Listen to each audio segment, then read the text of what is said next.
الصلاۃ والسلام علیکہ یا رسول اللہ وعلی آلک واصحابک یا حبیب اللہ۔ دستور حیات اور منشور زندگی بن جاتی ہے، لیکن اگر اللہ تبارک و تعالیٰ کسی چیز کا بار بار تذکرہ فرمائے تو معنی یہ ہے کہ اس کی ہمیں بہت ہی زیادہ ضرورت ہے۔ ان چیزوں میں سے ایک چیز صبر ہے۔ قرآن پاک نے 100 سے زیادہ مرتبہ صبر کا تذکرہ فرمایا۔ اتنی بڑی بات کو سمجھیے گا کہ 100 سے زیادہ مرتبہ قرآن پاک نے تذکرہ کیا ہے صبر کا، اور مختلف انداز میں۔ کہیں فرمایا کہ وبشر الصابرین، اے محبوب صبر کرنے والوں کو خوشخبری سنا دیجیے۔ کہیں فرمایا ان اللہ مع الصابرین، بے شک اللہ صبر کرنے والوں کے ساتھ۔ تو مختلف انداز میں مختلف طریقوں سے اللہ تعالیٰ نے صبر کا تذکرہ فرمایا۔ سوسائٹی کے اندر، معاشرے کے اندر اور مسلمانوں کے اخلاقی رویوں کے اندر اگر صبر کو داخل کر لیا جائے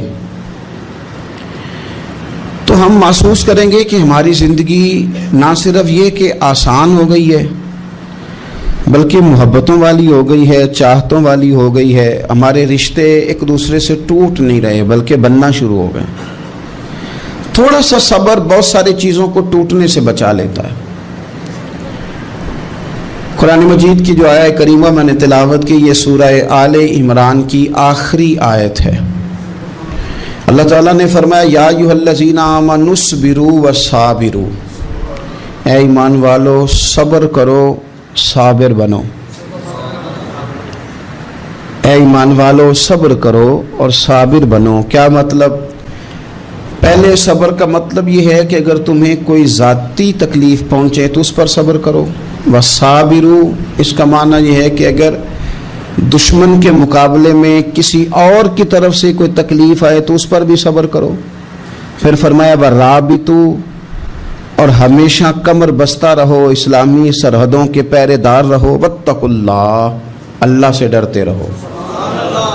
لعلکم تفلحون، اس امید پر کہ اللہ تمہیں کامیابی عطا فرما دے، تم فلاح پا جاؤ۔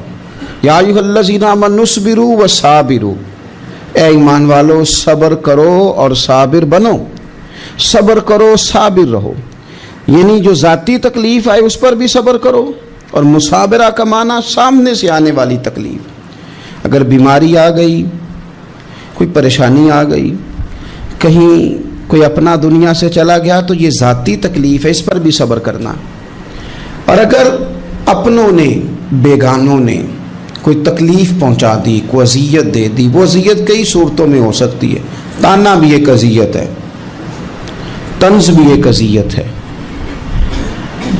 کسی شخص کے بارے میں غلط کلمہ کہنا بھی ایک اذیت ہے، اور مقابلے میں کھڑے ہو جانا، لڑائی کرنا، یہ بھی ایک اذیت ہے۔ اس پر بھی صبر کرو۔ ورابطوا، اور اس طرح کرو کہ کمر بستہ رہو، جد و جہد کرتے رہو۔ واتقوا اللہ، اللہ سے ڈرو۔ لعلکم تفلحون، تاکہ تم کامیاب ہو جاؤ۔ صبر جب آپ کرتے ہیں نا اور صبر کا ارادہ کرتے ہیں تو اللہ تعالیٰ صبر کی توفیق بھی عطا فرماتا ہے۔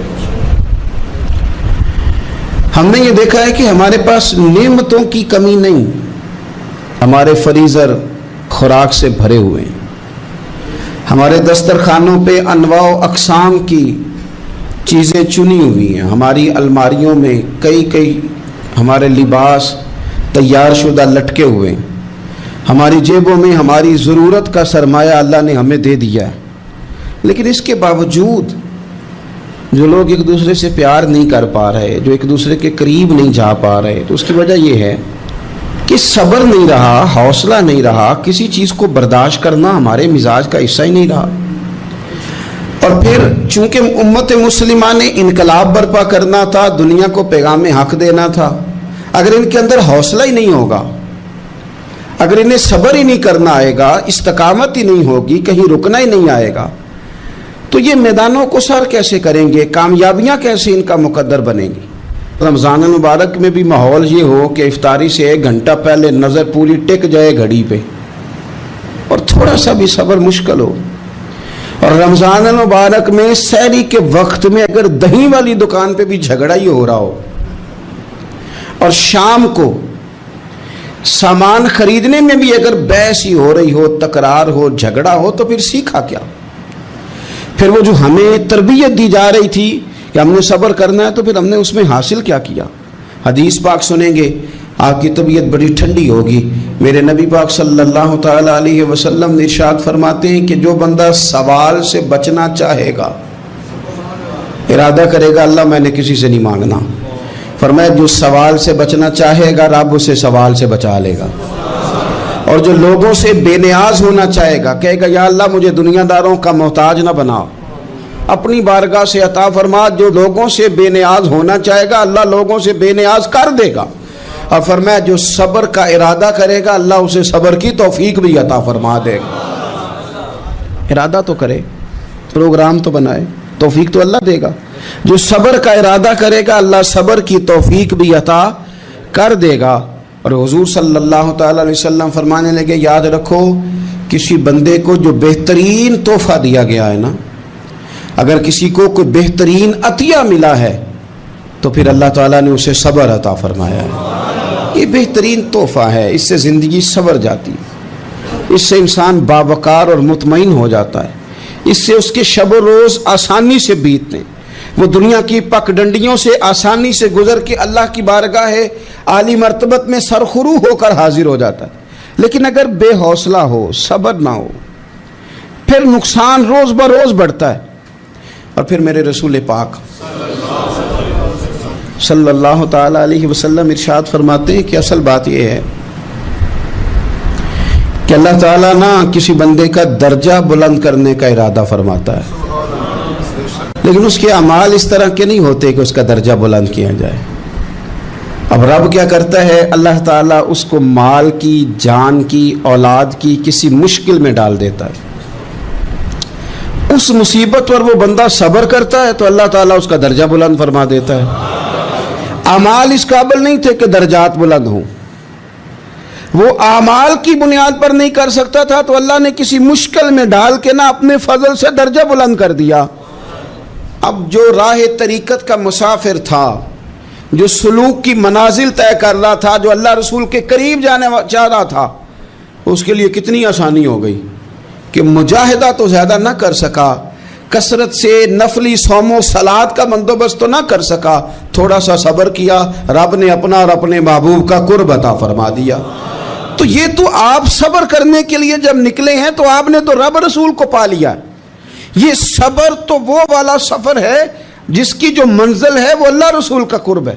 ہم لوگ تھوڑی تھوڑی باتوں میں حوصلہ ہار جاتے ہیں، صبر چھوڑ جاتے ہیں، پریشانی بڑھ جاتی ہے، پتہ نہیں ایسے محسوس ہوتا ہے کہ جیسے یہی بندہ دنیا کا سب سے دکھی بندہ ہے۔ تو ایک تو یہ کہ ذاتی حیثیت سے صبر کرے، ایک یہ کہ پھر دشمن کا جب مقابلہ ہو، آمن نصبرو و صابرو، آپ کا جب مقابلہ سامنے کسی کے ساتھ ہو تو پھر تیر، تلواریں، اسلحہ، بندوقیں یہ نہیں زیادہ لڑتی، میدانوں میں حوصلے لڑتے ہیں، میدانوں میں صبر لڑتا ہے، میدانوں کے اندر توانائیاں لڑتی ہیں۔ میدان کربلا کے اندر کوئی مقابلہ نہیں تھا تیر کا تیر کے ساتھ، تلوار کا تلوار کے ساتھ کوئی مقابلہ نہیں تھا۔ میدان کربلا کے اندر ظلم کا صبر سے مقابلہ تھا۔ فتح کے ڈنکے یزید نے بجائے تھے، جشن ابن زیاد نے منایا تھا، لیکن قیامت تک اللہ نے جو فتح عطا فرمائی ہے تو وہ حسین ابن علی کے صبر کو عطا فرمائی، وہ سیدنا امام علی مقام کے صبر کو ملی۔ عزیز بھائی، صبر ہی ہمیشہ فاتح ہوتا ہے، صبر ہی جیتا کرتا ہے، صبر ہی کامیابیاں دیتا ہے، نتیجے صبر کے نکلتے ہیں، صبر کے حوصلے کے نتیجے ہوتے ہیں۔ ہماری جلد بازی ہمیں شکست خوردہ کر دے گی، ہمارا حوصلہ نہ ہونا ہمیں ہرا دے گا، ہم کمزور پڑ جائیں گے اگر ہم بے حوصلہ ہو جائیں گے۔ سنو، میرے نبی پاک علیہ السلام نے تربیت کی، حضور اپنی امت کو درس دیتے ہیں۔ حضور فرماتے ہیں پہلے تو کوشش ہی نہ کرو کہ تمہاری دشمن سے لڑائی ہو، اس چکر میں ہی نہ پڑو کہ لڑائی ہو۔ مسلمان امن والے ہیں، یہ پرامن لوگ ہیں، یہ امن پسند ہیں، یہ داعیے امن ہیں، یہ معاشرے میں مومن ہونا امن کی علامت ہے۔ فرمایا پہلے تو یہ پروگرام ہی نہ بناؤ کہ تمہاری لڑائی ہو، اور فرمایا پھر اگر ہو جائے نا تو پھر صبر کے ساتھ مقابلہ کرو، پھر ڈٹ کے مقابلہ کرو، اور پھر یاد رکھو کہ یہ جو جنت ہے یہ تلواروں کے سائے میں ہے، جنت تلواروں کے سائے میں تمہیں ملے گی۔ پھر ڈٹنا سیکھو۔ پہلے تو بات یہ کہ تم یہ ارادہ ہی نہ کرو لڑائی، اور اگر کبھی ہو جائے وہ لوگوں کو بتاؤ کہ ہیں ہم پرامن لوگ، پر دین کے لیے کھڑا ہونا ہو تو پھر ہم سے زیادہ کسی کو کھڑا بھی نہیں ہونا آتا، پھر ہم سے زیادہ کسی کے پاس طاقت بھی نہیں۔ حضرت مولا علی شیر خدا رضی اللہ تعالیٰ عنہ کے زمانے میں کفر کے ساتھ ایک جنگ ہو رہی تھی، تو کافروں نے نا جاسوس بھیجے کہ یار پتہ تو کرو مسلمانوں کی تیاری کس طرح کی ہے۔ تو جاسوس واپس جا کے کہنے لگا سمجھ کوئی نہیں آئی ان کی، وہ تو راہب قسم کے لوگ ہیں، صوفی قسم کے لوگ ہیں، وہ تو کٹے ہوئے ہیں دنیا سے، مسلوں پہ بیٹھ جاتے ہیں، رات کو تو لگتا ہے دنیا سے تعلق ہی کوئی نہیں، لیکن سویرے اٹھ کے میدان میں تلوار لے کے نکلتے ہیں تو لگتا ہے ان سے بڑا مجاہد ہی کوئی نہیں۔ یہ عجیب لوگ ہیں کہ رات کو مسلح پہ بیٹھے ہیں تو لگتا ہے کٹ گئے دنیا، یہ صوفی لوگ ہیں، درویش ہیں۔ یہی مسلمان کی شان ہے، ہو ہلکا یاراں تو برے شم کی طرح نرم، رزم حق و باطل ہو تو فولاد ہے مومن، ادھر آ ستمگر ہنر آزمائے تو تیر آزما، ہم جگر آزمائے، ہم تجھے اپنا حوصلہ بتاتے ہیں کتنا ہے، دیکھ ہمارے حوصلے سے ٹکرا کے دیکھ یہ کتنا طاقتور اور مضبوط ہے۔ تو عزیز بھائی، اگر زندگی میں آپ کو صبر کرنا آ گیا، میں بڑے دنوں سے یہ عنوانات بیان کر رہا ہوں، اور آج تو خصوصی طور پر رمضان شریف کے اس جمعے میں میں اپیل کرنا چاہتا ہوں آپ سے کہ کمزور باتیں کرنی چھوڑ دیں، مایوسی کے جملے اپنی زندگی سے نکال دیں۔ ہم مسلمان ہیں، آپ بیمار ہو گئے ہیں تو یہ بھی خدا کا فضل ہے، گناہ معاف ہوں گے۔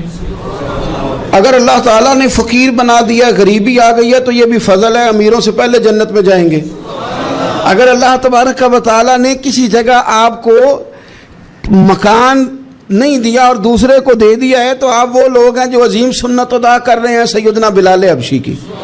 اگر کسی جگہ کوئی کمزوری آ گئی ہے، کوئی پیچھے رہ گئے ہیں تو یہ خدا کا فضل ہے۔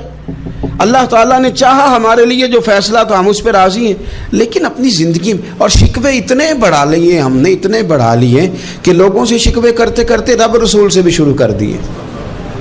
غلام بھی کبھی شکوہ کرتا ہے، آقا کا بھی شکوہ ہوتا ہے، بندہ بھی کبھی شکوہ کرتا ہے، رب کا بھی شکوہ ہوتا ہے، یہ بھی کبھی ہوتا ہے۔ آپ نہ مانے پر یہ شکوہ ہے کہ میں بڑے ڈاکٹروں کے پاس گیا ہوں آرام نہیں آیا، نہ مانے پر یہ شکوہ ہے میں نے کبھی کسی کو ستایا تو نہیں پر میرے حالات نہیں ٹھیک ہوتے۔ آپ نہ مانے پر یہ شکوہ ہے کہ فلانے کے پاس دولت زیادہ ہے، اس نے پتہ نہیں وہ آگے نکل گیا اور میں پیچھے رہ گیا، نہ مانے پر یہ شکوہ ہے۔ کس سے کر رہے ہو؟ رب رسول سے؟ او آس بولے تے دی مہربانی اساں تے لاڈ ہی لڑاونے نے۔ کس سے شکوہ کر رہے ہو؟ خدا کے بندو، غلام غلامی کرتے ہیں، شکوے کرتے ہیں کوئی؟ حضرت ام سلمہ رضی اللہ تعالیٰ عنہ، شوہر کا نام ہے ابو سلمہ، بیٹے کا نام ہے سلمہ، کہتی ہیں میں، میرا شوہر، میرا بیٹا، تینوں، چھوٹا بیٹا میرا، ہم نکلے مکہ مکرمہ سے مدینہ طیبہ جانے کے لیے۔ ایک کی بیٹا ہے، خاندان جمع ہے، شوہر کی گود میں بیٹا، اونٹ کے پیچھے میں۔ فرماتی ہیں مدینے کی سرحد آ گئی تو میرے میکے والے آ گئے، کہنے لگے ابو سلمہ نہیں لے جانے دیں گے مدینے اپنی بیٹی کو۔ میں نے کہا میں مسلمان ہوں، میں تو اپنے شوہر کے ساتھ مدینے جاؤں گی۔ انہوں نے کہا نہیں جا سکتے، تو نے جانا ہے تو جا، ہماری بیٹی نہیں جائے گی۔ زبردستی مجھ سے انہوں نے مجھے میرے شوہر سے الگ کیا۔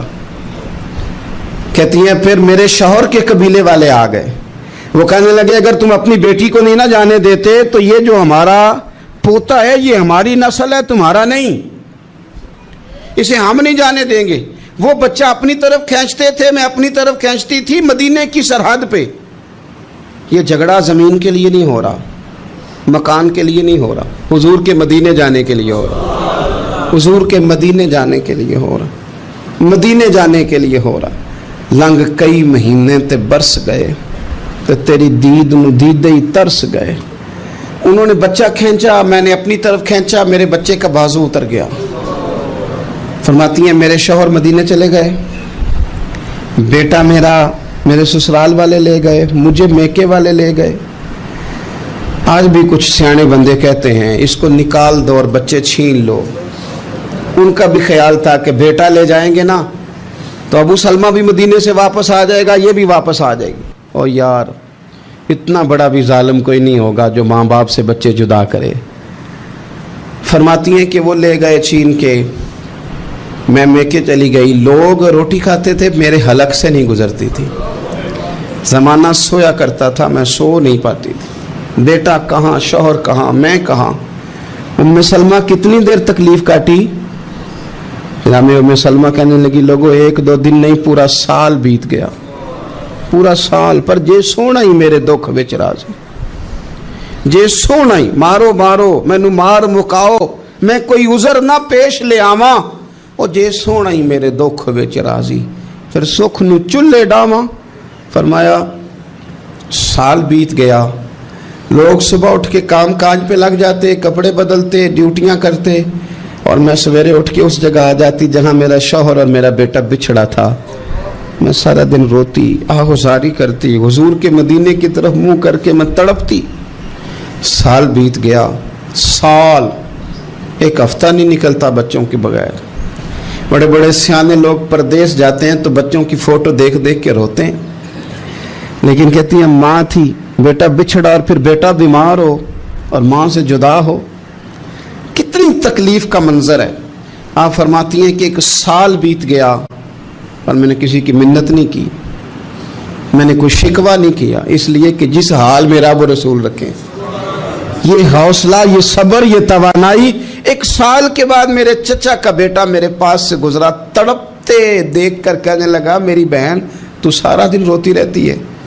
تو میں نے کہا بھائی تمہیں کیا بتاؤں, اس کا شوہر چلا جائے, بیٹا جدا ہو جائے, وہ کیا کرے گی. فرماتے اس نے جا کے میرے باپ سے, اپنے والد سے, میرے خاندان والوں سے کہا اس کی سزا کب ختم ہوگی.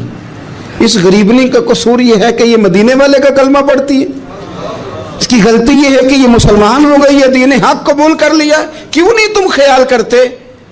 کہتے ان کے دل نرم ہوئے, وہ رضامند ہوئے مجھے مدینے جانے پہ.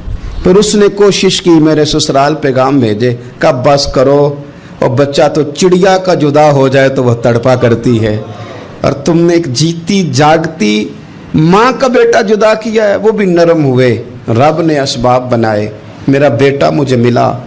کہنے لگے تو رہ جا. میں نے کہا نہیں, تم مسلمان نہیں ہو, تمہیں پتہ نہیں نا, میں یہاں نہیں رہ سکتی, مجھے مدینے ہی جانا ہے. اکیلی اتنا سفر, جنگلوں کا رستہ, پہاڑی رستہ طے کر لو گی. میں نے کہا میں کر لوں گی. جنوں ویک کے ٹھر دیاں اکھیاں نے تو جنوں ویک کے ٹھر دا سینہ ہے. ربا تیری ساری خدائی چ ایک کی تشہر مدینہ ہے. کہتی میں اونٹ پہ بیٹھی, بیٹا میں نے گود میں بٹھا لیا, میں سفر کرنے لگی, پر دل میں کھٹکا تھا کہ اتنا لمبا سفر, بیٹا چھوٹا ہے, کیسے کروں گی. کہتے مجھے عثمان بن طلحہ مل گئے. کہنے لگے کہاں جا رہی ہو بہن. میں نے کہا مدینے. کہنے لگے اکیلے جاؤ گی. میں نے کہا جانا تو ہے نا, کوئی ساتھ چلے نہ چلے پر شہر رسول تو جانا ہے نا. آپ فرماتی ہیں میں نے عثمان بن طلحہ سے نیک بندہ کوئی نہیں دیکھا, میرے اونٹ کی لگام تھام لی. جب مجھے اونٹ پہ بٹھاتے تھے نا, اونٹ بٹھا کے چلے جاتے تھے, میں بیٹھ جاتی تھی تو آ کے لگام تھامتے تھے.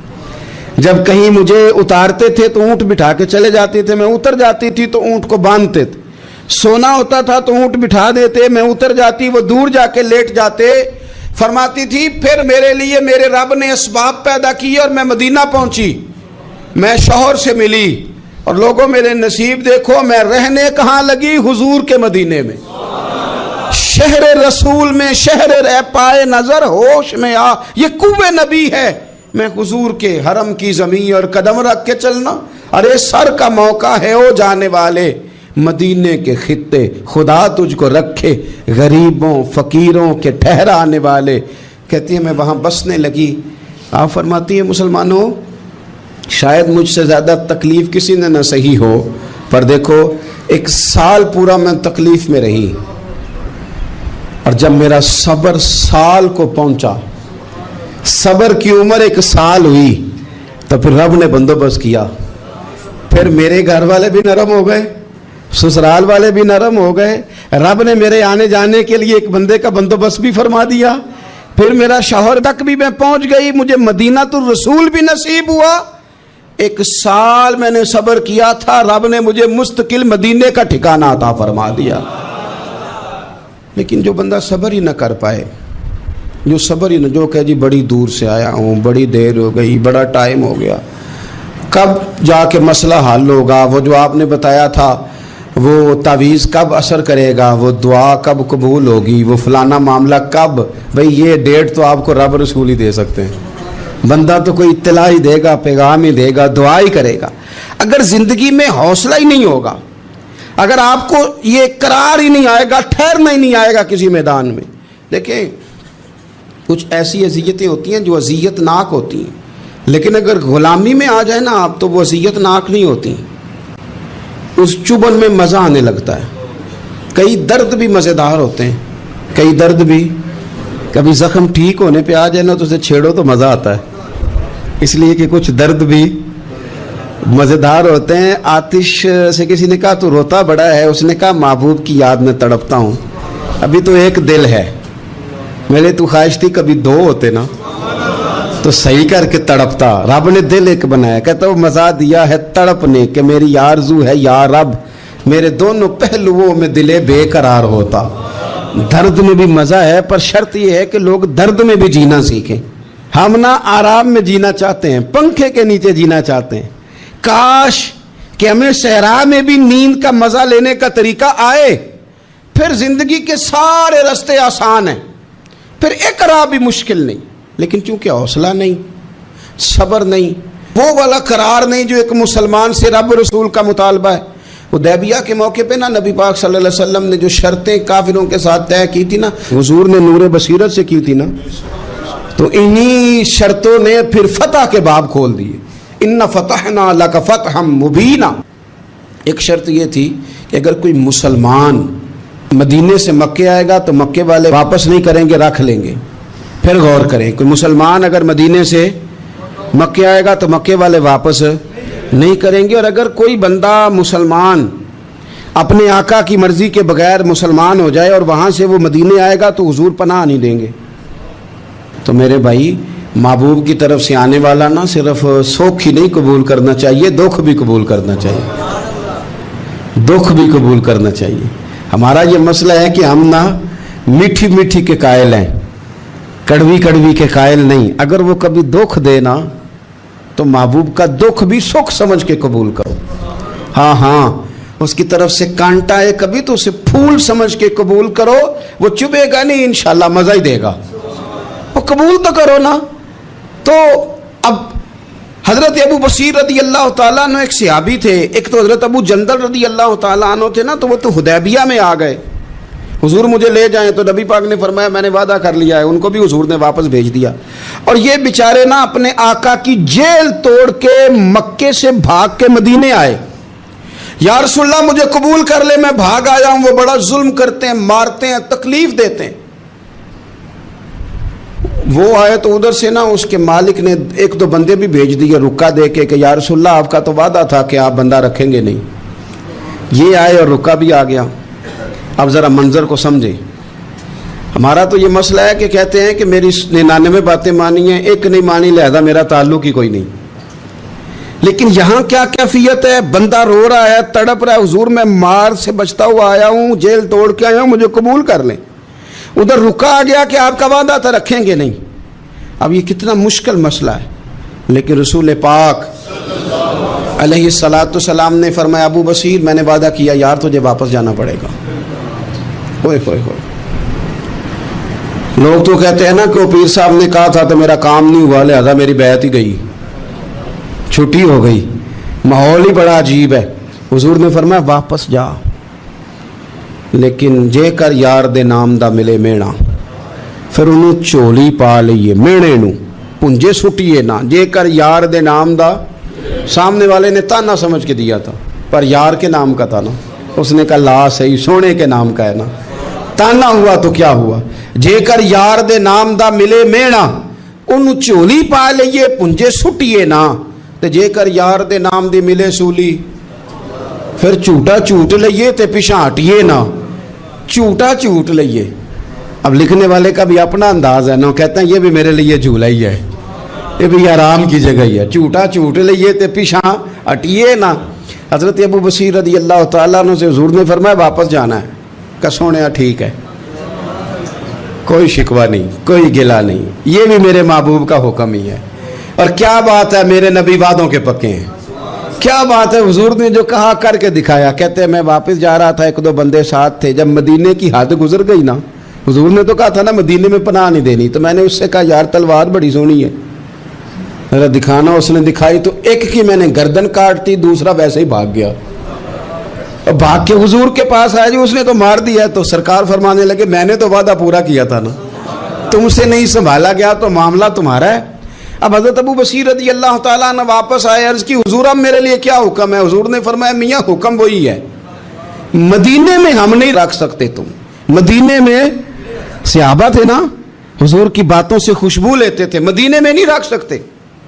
حضرت ابو بصیر کہتے ہیں میں مدینے کی سرحد سے نکل گیا، اس جگہ چلا گیا جو نہ مکے کی ریاست میں تھا نہ مدینے کی، ایک مقام ایس تھا جہاں میٹھے پانی کے کنویں تھے، وہاں رہنے لگا۔ حضرت ابو جندل کو پتہ چلا کہ ایک نیا ٹھکانہ بن گیا، وہ بھی جیل توڑ کے آ گئے، 70 بندے آ گئے، وہاں سے قافلے گزرتے تھے کافروں کے، یہ بھی مسلمانوں کو تنگ کرتے تھے، اگر مکے سے کوئی قافلہ گزرتا تھا تو ہم نے بھی ان کو پکڑا، کافر کا مال مال غنیمت اسباب بن گیا۔ اور وہ جب قافلہ لے کے آتے تھے تو ڈرے ہوتے تھے، اور ان کو تو ستایا تھا نا، کہتے ہمیں ستایا بڑا تھا، ہم تو انقلابی بن گئے تھے، ہم تو رکھ لیتے نا، بڑی منت کرتے، بڑی جان مشکل سے چھڑاتے، 70 بندے ہو گئے، پھر 300 ہو گئے۔